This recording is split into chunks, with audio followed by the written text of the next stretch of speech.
Knock on ABS plastic. Haven't hit any animals yet, or road signs are Amish. That's true. Yes.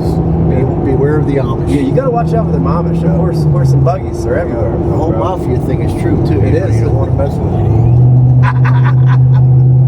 I'm Mike Iaconelli. I'm Dave Mansu. And this is Going Ike from the famous Shoals Lake. Never give up! Never give up! When I fish like him, you know I'm fishing hard. You might just wanna send it out. We're going Ike.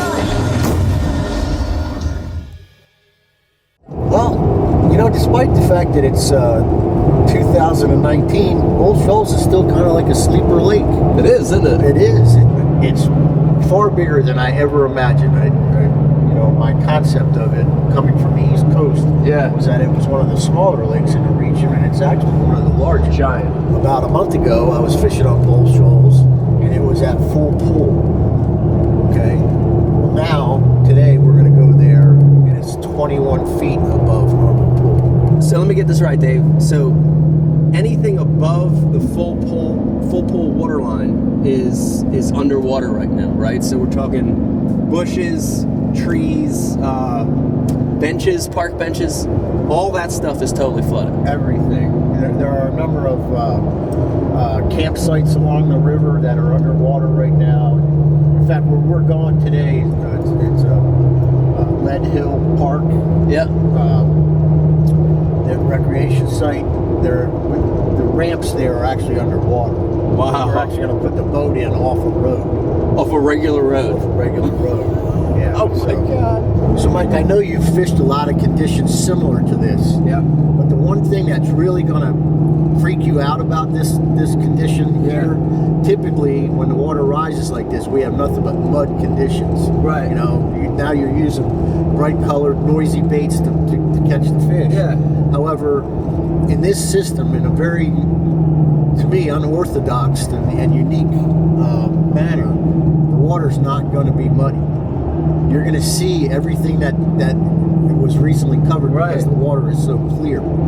It's exciting though, because a lot of times you're going to see the fish come out to eat the bait. They're going to come out of those green leaves to eat the bait, and I know it's going to be exciting. That's cool. Well, dude, I'm excited. I'm excited to fish these conditions with you, to figure out the puzzle. But I'm excited to just fish with you.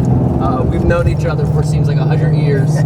We don't get a lot of days that we can fish together. So I'm excited just to get on the water with you. Absolutely. It's always fun. Always a lot of fun, my friend. Jersey strong, bro. Jersey strong.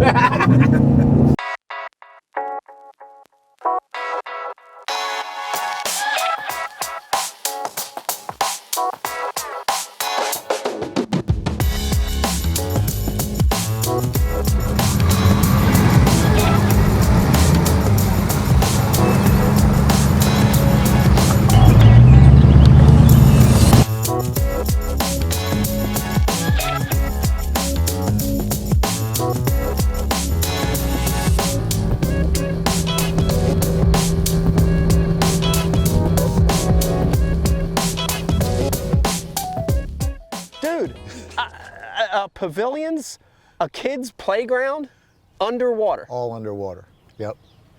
Absolutely. This is amazing. So we're dealing with today, I'm excited because we got a puzzle in front of us, and the puzzle is extremely high water, and we got to figure it out. Extremely high water. Extremely high water. 21 feet above normal pool. Okay, 21 foot above. And that was yesterday. I haven't checked today. And it's rising. Yes, it's rising. Yes. All right, there you have it. Folks at home, Going Ike, Shoals Lake, my good buddy Dave Mansu. It's going to be a great day. We're going to figure out how to catch bass in high water conditions. Come on, let's fish. Got to get that first bite, Dave. Clue us in. It's always the hardest one to get. It's always the first one to get. Find out what's going on. The thing with the water being high, you know, me and you have been doing this forever, but it makes it confusing. It does. Because look at how many targets are. Look how many targets are in the water. You know, the thing that I always like to do is find these banks where you can actually get to the bank. Get to the bank. You know, That's because key. there's so much. You know, you can get into areas where they're flat and there's so much cover for them to get into that you really can't get to them. Right. But when you can get to an area where you can pitch to the bank, you know, there's only so many places they can be. Right. They're not lost. Yeah, and it just makes it that much easier to find them and catch them. You know, you got to keep fishing until you can get a couple consistent bites doing one thing. We haven't really got that yet, you know? We have very little information to go on so far. The other thing with this high water is it's not high and stable, it's high and rising. You know, it's rising. So, you know, that can be tricky, you know, because the water's moving on them, and then that means the fish are moving, you know? So we hadn't put our finger on it yet, you know? We got to just keep trying different banks. We've been mainly focusing on pockets, you know, because we're sort of near the spawn, but we're going to have to try Main Lake, you know, we're going to have to try bluffs, we're going to have to try it all until we get a couple bites. Very few bites right now, not enough to really know nothing. There's one. Chatterbait. All right, chatterbait. Outside, not even near a bush, you know? Yeah. Good one too. Excellent.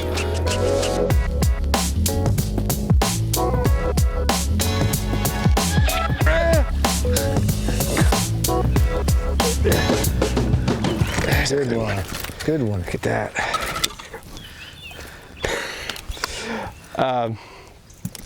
That's the third bite we've had on this same pattern, which is, you know, your mind thinks they're going to be in the heaviest cover possible, but the reality of it is, you know, we're not getting bites, a lot of bites out of bushes. So actually Dave figured it out. He was reeling his flip bait in, and we watched one come out of this flooded bank grass and eat it. And so that's a good sign. That's a good quality fish, almost 3-pound fish. Another post-spawn fish. Look at the tail. See those sores? Classic post-spawn fish. Look at the fin. Sores on the fin.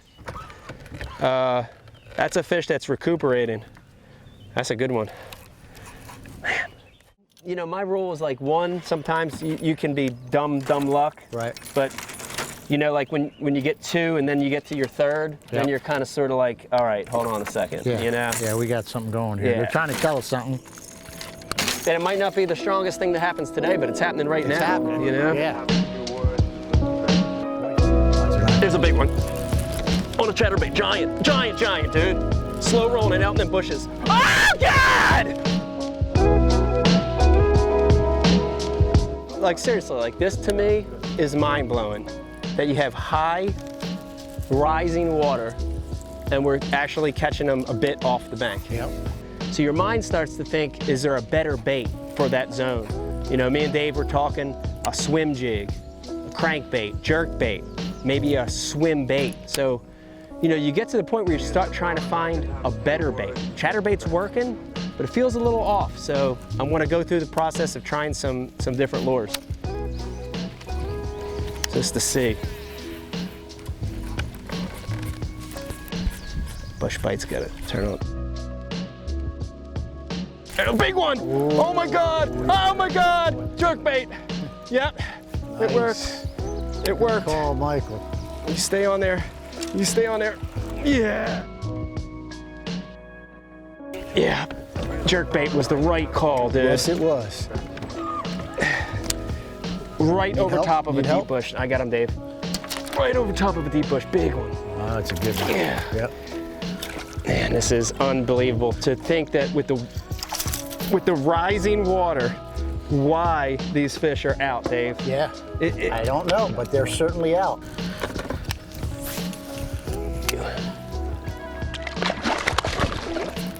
Seen enough boiling near the top. There you go.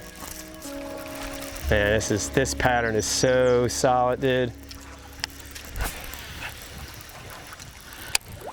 That's a spot Another too. spot. Another Yep. spot. Look at that. Look at that spotted bass. I know Mike pointed it out earlier, but that's a spotted bass. Kind of got the broken lateral line.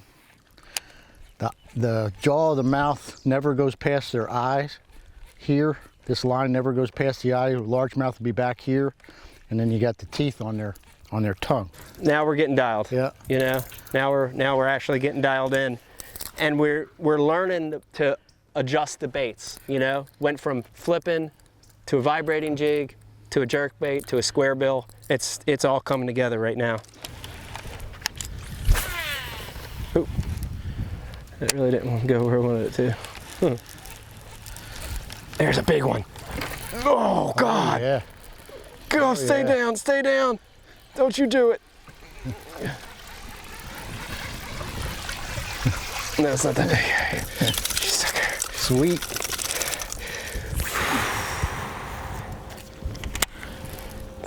I mean, when it's set like that in their mouth, you think they want it? They want it. Watch this, I'll show you.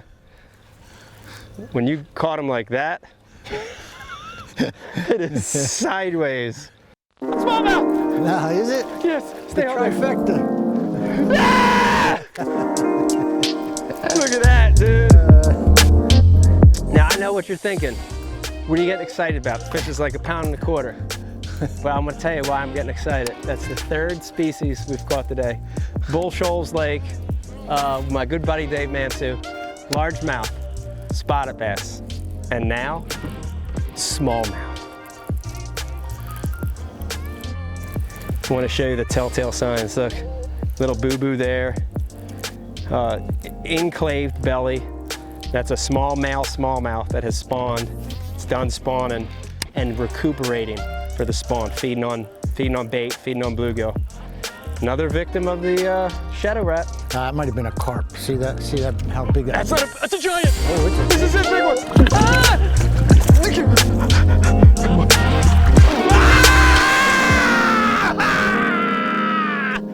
Look at that. Whew. Man, if that doesn't make you excited, Dave, this has been, dude, a day of adjustments. Oh my God. Starting out with water that's rising, thinking we have to flip them, realizing they're off the bank, and then finally picking the right bait. Dude, this is what fishing's all about. I'm so glad we got to show this today on Going Ike. Dude, look at that thing.